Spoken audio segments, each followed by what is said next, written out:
¿Puede un personaje como Walter White, capaz de cometer crímenes atroces y traicionar a quienes ama, ser considerado bueno? Entonces, ¿Walter White es un buen tipo o un villano? ¿Por qué nos encanta verlo caer y levantarse una y otra vez?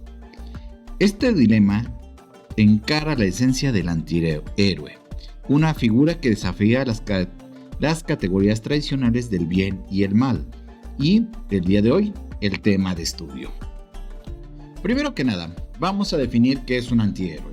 Un antihéroe es un protagonista principal que carece de los atributos clásicos del heroísmo tradicional, como son las virtudes, el altruismo, el honor y ser el bueno en todos los aspectos posibles. Pero en este caso, él exhibe defectos, tiene ambigüedades morales, contradicciones y por lo general motivaciones egoístas. Podríamos pensar que tal vez es un concepto moderno, tal vez es algo muy actual, muy de los cómics, pero la realidad es que podemos situar el origen de este término y en este caso uno de los primeros personajes considerado como antihéroe no es nada más y nada menos que Don Quijote de la Mancha. Pero ¿por qué el Quijote sería un antihéroe?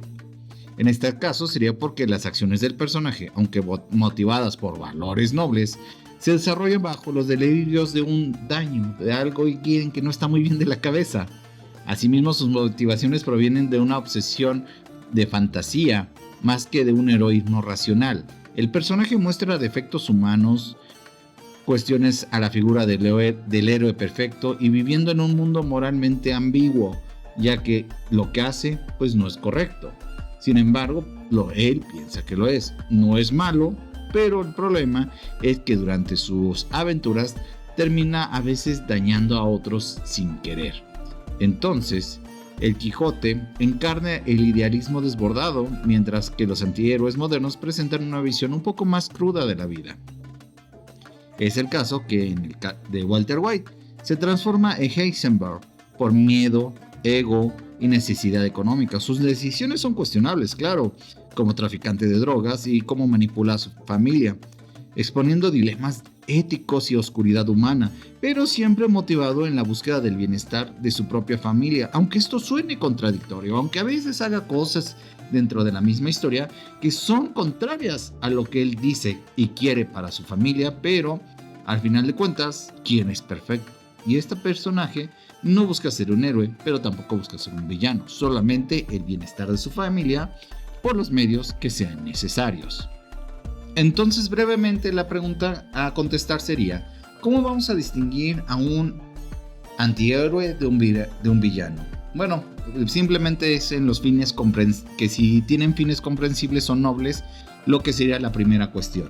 Es decir, mientras el villano busca el mal, el daño y todo porque pues salió de Malolandia, el antihéroe pues busca el beneficio propio, busca hacer algunas cosas con métodos totalmente cuestionables y no es un ser perfecto, es más ambiguo, más gris, mientras que el villano pues es malo y el antihéroe hace cosas buenas por métodos malos o a veces actúa con maldad pero por cosas buenas.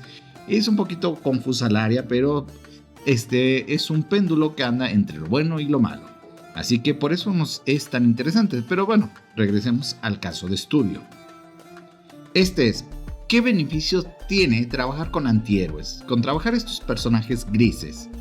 Bueno, podemos empezar por lo que sería una profundidad psicológica. Los antihéroes ofrecen capas complejas y contradictorias internas que dan riqueza a la narración. Su humanidad imperfecta, tanto sus valores como sus defectos, permiten explorar transformaciones dramáticas intensas. Esto genera personajes más creíbles y emocionalmente resonantes debido a la continua lucha interna entre lo que piensan, creen y hacen. Por eso incluso puede decir: yo quiero ser bueno y no voy a golpear a nadie, y a los 5 minutos está golpeando a alguien por una buena razón. Entonces es esta contradicción, y por Dios, ¿quién nos ha contradecido? Ha dicho: es la última vez que voy a tomar, la última vez que hago algo. Entonces eso ayuda también a la identificación. También tenemos que tomar en cuenta que nos permite hacer narrativas impredecibles. Al actuar desde motivaciones ambiguas, sus decisiones pueden sorprender al lector o al espectador. Esa impredecibilidad mantiene la atención y el interés. evitando los clichés tradicionales del héroe. Es esta frase donde creo que la hemos escuchado, donde dice que el héroe sacrificaría el amor de su vida por salvar al mundo, mientras que el antihéroe sacrificaría al mundo por salvar al amor de su vida. Esto quiere decir que pues al final de cuentas son impredecibles porque la gente en un momento puede pensar de una manera, al día siguiente de otra, a los 5 minutos de otra, es variable. Por eso es esta ambigüedad moral, que ni es bueno ni malo. También nos permite explorar dilemas éticos. Los antihéroes transitan en la zona gris de la moral. Al mostrarnos acciones moralmente cuestionables, abren espacio para reflexionar sobre la ética, vale el fin justificado a los medios. Esto enriquece el diálogo con la audiencia y añade profundidad en el mensaje de la obra, es decir, por ejemplo, tenemos el héroe clásico que jamás va a matar a nadie, pero el antihéroe lo puede hacer diciendo, oye, de nada sirve que nada más es un carrusel donde pues entra a la cárcel, al medio año se escapa o lo liberan por algún tecnicismo y regresa y crea el doble de daño por el cual ingresó. Entonces, ¿qué es lo correcto con este tipo de personas? Y es lo que los antihéroes nos permite experimentar o cuestionarnos.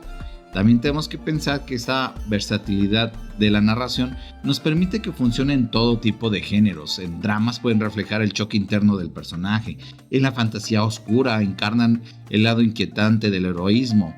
En el caso de la comedia, su irreverencia aporta el humor ácido. La naturaleza cuestionable de sus actos les permite encajar en realidades tan diversas como las historias de redención, un thriller o una sátira social. Todo dependiendo qué uso queramos darle a nuestros personajes, y esta versatilidad se da debido a su moral ambigua, esta parte más cercana a una persona real, a alguien que podría llegar a ser lo que él hace. En este caso, teniendo a Walter White, aplicaría de la siguiente manera, su profundidad psicológica. Walter White representa una lucha interna constante entre su identidad como el profesor, el jefe de familia, la persona bonachona y su alter ego criminal Heisenberg. Esta dicotomía se manifiesta en el uso de disonancia cognitiva, al involucrarse en la producción de metanfetamina por la familia, entre comillas, justificando actos inmorales como el tráfico y la mentira, pero su disfrute del poder lo lleva a refinir sus valores. Este conflicto interno produce que el personaje sea realista y emocionalmente complejo, atrapado entre lo que piensa, cree, lo que cree ser y lo que finalmente hace, a pesar que esto lleve a ciertas contradicciones entre todo este círculo de creencias. La narrativa es impredecible, las motivaciones de Walter son ambiguas, lo cual convierte al personaje impredecible. Comienza por razones familiares, porque quiere algo bueno, total, ya se va a morir, pues puede hacer algo por su familia y usando sus conocimientos. Pero termina ampliando su imperio criminal, traiciona a socios e incluso pone en riesgo su propia familia, lo cual es contrario a lo que realmente quería inicialmente. Por ejemplo, tras rechazar la ayuda económica para su tratamiento, él no lo hace por orgullo, no lo hace por aceptación a su situación, sino lo hace por una situación de control, decir aquí yo controlo mi vida. Y esto da un giro inesperado y permite que el personaje empiece su camino hacia el crimen organizado. Cada nuevo paso resulta inesperado, mantiene la atención y evita los clichés típicos del héroe predecible, quien haría todo por el bien de su familia sin ponerla en riesgo, sin traicionar, etc. Pero en este caso, Walter White no es un héroe. Entre otras cosas, podemos explorar los dilemas éticos. Walter transita continuamente por una zona gris de la moral, donde cada acción está cargada de cuestiones éticas. Se plantea si el fin justifica los medios, argumentando que todo lo hace por el amor a su familia, aunque el daño que les causa es totalmente devastador. Su deterioro moral se evidencia en su capacidad para manipular, mentir y permitir tragedias, como ocurre con la muerte de Jane, o en su caso como engaña a Skyler y a Jesse. Esto invita al espectador a cuestionarse hasta qué punto puede justificarse un acto por un bien mayor. Estos dilemas generan reflexión y debate, añadiendo profundidad y resonancia emocional a la serie. La pregunta es, ¿por qué esto está funcionando? ¿Por qué realmente se volvió un icono de la cultura? ¿Por qué es tan atrayente esta historia? Pues esto es porque al compartir conflictos internos propios del ser humano, lo hace real. Los antihéroes conectan mejor con el público por esta parte de imperfecciones. No son totalmente perfectos. También permiten la exploración de un lado oscuro. Permite confrontar y analizar los impulsos negativos que de una manera segura y reflexiva. Al final de cuentas es una reflexión donde todos podríamos llegar a decir, oye, ¿y si yo hiciera lo de Walter? Bueno, ahí tienes una historia de Walter y cómo le fue, y ya será de ti decidir qué reflexión te deja. También podemos profundizar en la moral. Un personaje con ambigüedad ética invita a la reflexión, evocando respuestas más genuinas que un héroe perfecto. Es decir, en este caso, todo lo que hace Walter, en algún momento alguien se podría llegar a sentir identificado. Tal vez no llegue a ese extremo, pero puede identificarse con sus emociones. En este caso, la conexión emocional existe porque tenemos una identificación al mostrarnos con humanos defectuosos, con motivaciones ambiguas.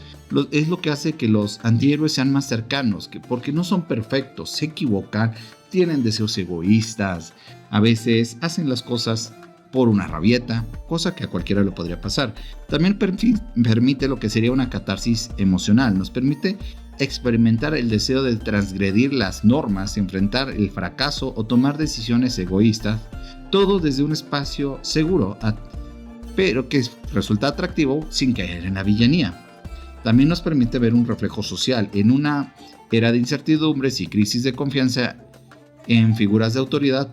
Preferimos personajes que luzcan, caen y se levantan, incluso si tal vez su moral podría ser un poquito ambigua. Y hablando de esta ambigüedad, nos obliga a cuestionar nuestra propia ética y aceptar que el bien y el mal raramente son absolutos. Realmente se transita mucho en una zona gris. En este caso, Walter White no es un héroe tradicional, pero tampoco es un villano absoluto. Es el espejo de condiciones, contradicciones y temores que cualquiera podría tener en algún momento. Los antihéroes nos recuerdan que todos somos capaces de hacer actos nobles, pero al mismo tiempo llenos de egoísmo. Y lo que la moral humana es compleja, no es simplemente buena ni mala. Como creadores, trabajar con antihéroes nos brindaría la oportunidad de escribir historias más profundas, retadoras y relevantes para cualquier época de la sociedad, ya que, en este caso, la historia de Walter White puede trascender el tiempo. La puedes haber visto hace 20 años y la verás dentro de 20 y dirás, conecto. Por eso, vamos a hacer un pequeño ejercicio. Vamos a crear un antihéroe. Piensa en tu antihéroe, inventa uno propio o elige alguno de estudio. Define cuál es su motivación central. Esto quiere decir qué lo impulsa y cuáles son sus límites morales, es decir, hasta dónde va a llegar. Quiero que ahora pienses en una escena donde entren dos acciones, una socialmente aceptada pero no resuelve el problema y otra cuestionable pero efectiva, utilizando a tu personaje. Escríbelo en 100 palabras para que veamos si podemos empatizar o no con sus decisiones y cómo crees que reaccionaría tu audiencia. Al final puedes compararlo con el personaje de Walter White o el antihéroe de tu elección, en qué se parecen y en qué se diferencian. Finalmente, te dejo con esta pregunta: ¿Walter White fue bueno, villano o simplemente humano? Deja tu opinión en los comentarios y comparte qué antihéroe te ha hecho replantear tus propios límites morales. Si quieres más análisis sobre narrativa y personajes, recuerda suscribirte, comentar, seguirme y compartir este video. Todo eso me ayuda a llegar a más gente. Así que nos vemos en más contenido. Hasta luego.